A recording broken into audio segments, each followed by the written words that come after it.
Bismillahirrahmanirrahim. Assalamualaikum warahmatullahi wabarakatuh. Salam perjuangan teman-teman semua untuk peserta Selkom tahap kedua pada P3K Guru tahun 2021 ini. Teman-teman semua, ada surat ketentuan tentang pelaksanaan Selkom kedua ini yang telah diupload oleh Profesor Nunuk. Silahkan teman-teman bisa cek suratnya di akun Instagram Ibu Nunuk sendiri. Oke. Kemudian teman-teman, ada beberapa ingin saya sampaikan. Di dalam surat ini terdapat beberapa ketentuan. Yang pertama yaitu peserta yang dapat mengikuti Selkom tahap kedua ini sudah ada pengumumannya, siapa-siapa sajanya, dan teman bisa cek sendiri. Yang pertama, teman-teman bisa ceknya di di guru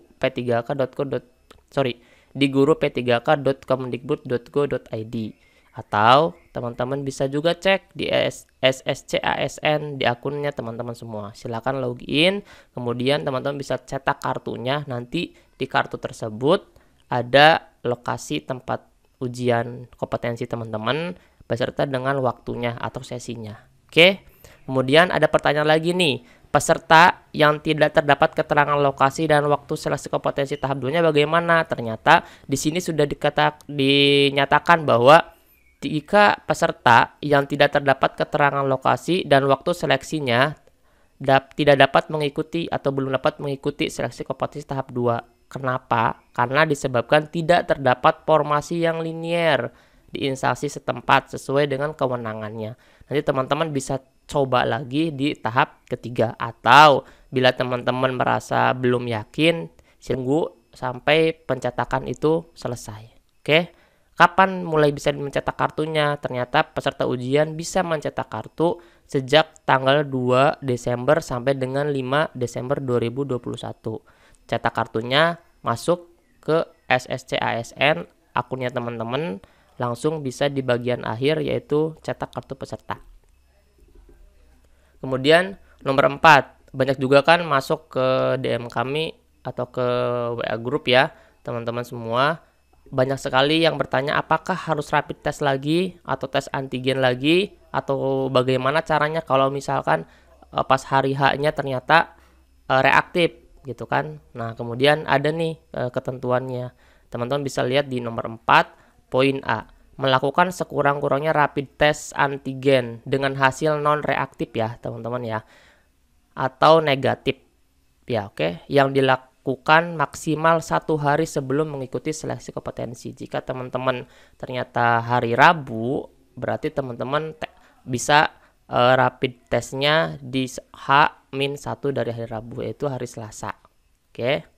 Nah, kemudian poin B-nya yaitu pelaksanaan rapid test antigen akan difasilitasi oleh Dinas Kesehatan setempat. Silakan teman-teman berkoordinasi dengan Dinas Kesehatan setempatnya. Nah, kemudian yang poin C, menggunakan masker 3 lapis lagi nih teman-teman, ditambah dengan masker kain di bagian luar. Oke. Kemudian yang D, menjaga jarak minimal 1 meter. Dan terakhir yang E adalah mencuci tangan dengan sabun atau hand sanitizer. Itu seperti biasa ya, seperti Selkom tahap pertama, tidak ada perubahan. Kemudian teman-teman semua, panitia pelaksanaan seleksi guru ASN P3K tingkat daerah wajib berkoordinasi dengan Satuan Tugas Penanganan COVID-19 daerah ini untuk panitia.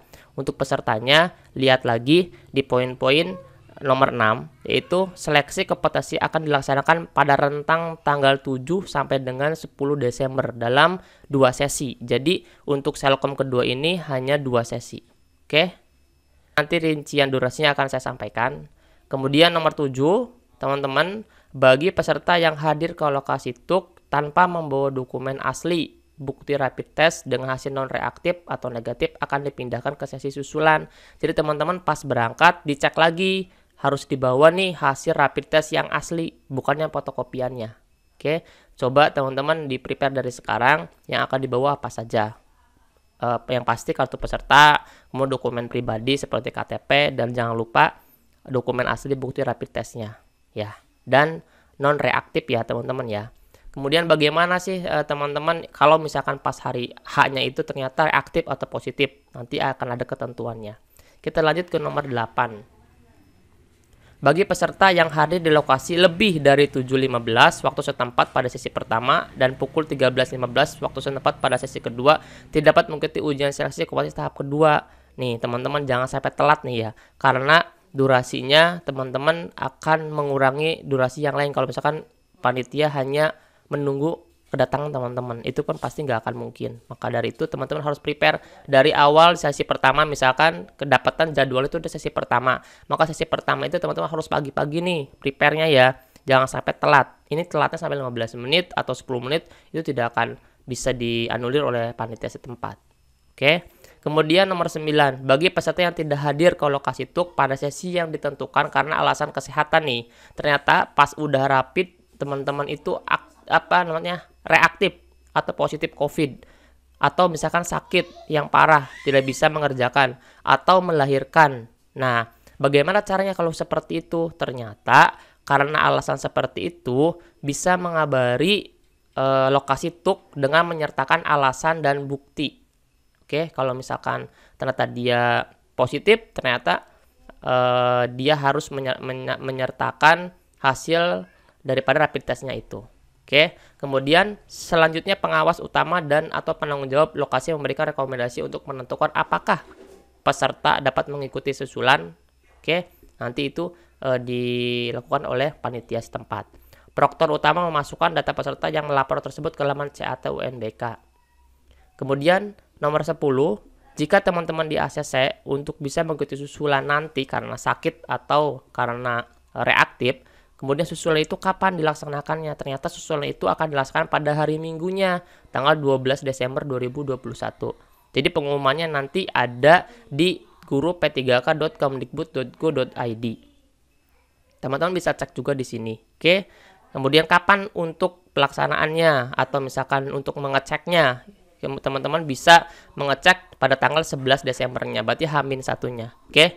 Kemudian nomor 11, peserta yang mengikuti sesi susulan tersebut wajib mengikuti prosedur yang sama dengan sesi reguler. Jadi tidak ada pengecualian ya, tetap pakai masker 3 lapis, kemudian tetap rapid test ya, kemudian mencuci tangan dan jaga jarak. Kemudian nomor 12, peserta yang tidak dapat hadir pada sesi susulan baik karena masih dalam kondisi terpapar COVID atau alasan lain dinyatakan tidak mengikuti seleksi tahap kedua. Jadi ini adalah ambang terakhir ya, setelah tadi yang regulernya dilaksanakan pada 7 sampai 10 Desember, kemudian susulannya tanggal 12 Desember, tetap dia tidak bisa hadir, maka dia dianggap tidak mengikuti seleksi tahap kedua. Oke, itu teman-teman harus dimengerti dan dipahami strateginya bagaimana supaya tidak terlambat, strateginya bagaimana supaya teman-teman bisa optimis dalam mengerjakan, itu teman-teman pahami alurnya, kemudian teman-teman siapkan dokumen dari sekarang, jangan sampai teman-teman lupa. Selanjutnya kita akan bahas tentang alur tab sesi. Nah, kemudian sesi pertama itu dimulai jam 7 dan sampai dengan 7.15 peserta hadir di lokasi untuk persiapan ya teman-teman semua ya. Makanya tadi jangan sampai teman-teman datangnya 7.15 karena 7.15 ini sesinya sudah berakhir. Oke, jangan sampai telat nih ya. Jadi kalau misalnya teman-teman telat, sudah teman-teman tidak akan bisa mengikuti seleksi tahap kedua. Ini dimulai jam 7, kemudian selesai jam 10.50. Ini keterangan pelaksanaan ujiannya. Jadi ujiannya dilakukan pertama itu tentang manajemen sosikultural dulu, kompetensinya selama 40 menit. Kemudian dilanjut dengan wawancara selama 10 menit dan kompetensi teknis selama 120 menit. Jadi kompetensi teknisnya di akhir seperti biasa ya, seperti Selkom tahap pertama. Kemudian sesi keduanya dimulai kapan? Kemudian sesi keduanya dimulai pada pukul 13.00 atau jam 1 siang. Jadi teman-teman jangan sampai datangnya jam 1:15. Oke, atau jam 13.15, tidak diperbolehkan masuk di Selkom tahap kedua ini. Oke, jangan sampai telat.